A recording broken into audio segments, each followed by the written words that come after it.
আসসালামু আলাইকুম দর্শক, আপনারা সবাই কেমন আছেন? আপনারা ভালো থাকলেও আমাদের শেরপুর জেলা ভালো নেই।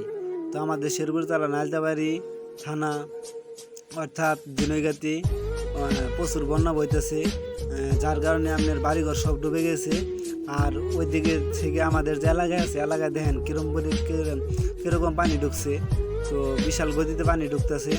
তো আজকে রাত্রে যদি এরকমভাবে পানি ঢুকে তাহলে মনে করেন যে অনেকের ঘর বাড়ি ডুবে যাবে আমাদের এলাকায়। মুতালে ভাই, তুমি জীবনে মানে এই বয়সে এই বন্যা দেখছিলে? আরো বন্যার সময় রাস্তা দিয়ে পুরাটাই দাঁড়ায়, কোনোদিনই কিছু হয় না। এই কারণে অবস্থা শেষ। তো বন্ধুরা দেখতে পাচ্ছেন আমাদের শেরপুর জেলায় কিন্তু ভয়ে ভয়ে বন্যা হইতেছে, ঠিক আছে?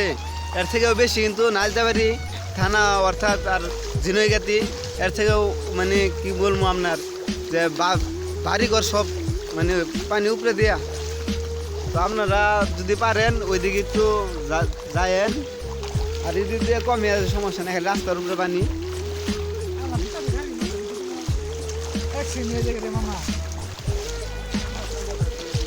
আর যেভাবে পানি আইতাছে মনে করেন আজকে রাত যদি আয় তাহলে মনে করেন এইদিকেও বাড়িঘর সব তলে যাবো, আর কোনো ই নাই, নিশ্চয়তা নাই।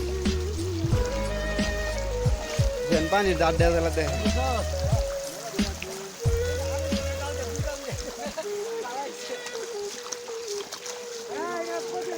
পানির গতিবেগটা অনেক বেশি, যার কারণে এলাকার সবকিছু ডুবে গেছে। শেরপুর জেলা আর এখন ভালো নেই, খুব খারাপ অবস্থা।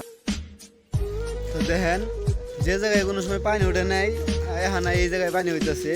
তো আমার এক বড় ভাই কন্টেন্ট বানাইতেছে, তার কন্টেন্টগুলো অবশ্যই আপনারা সাপোর্ট করবেন।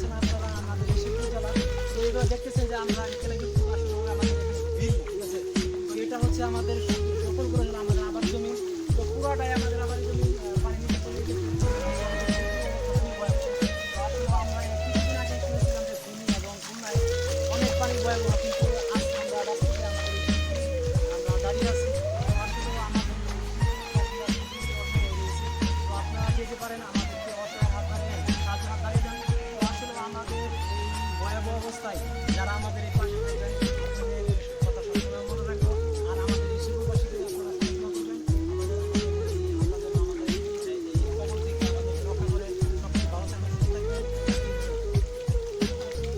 বর্তমানে আমি একটা ব্রিজের উপর, আর দেখেন কিভাবে পানির স্পিডটা আমি ওই পাশে গিয়ে দেখাইতেছি।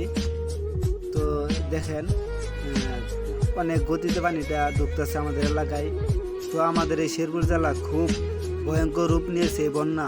তো আপনারা যে যেখানতে পারেন আপনারা একটু এই শেরপুর জেলাকে সাহায্য করেন।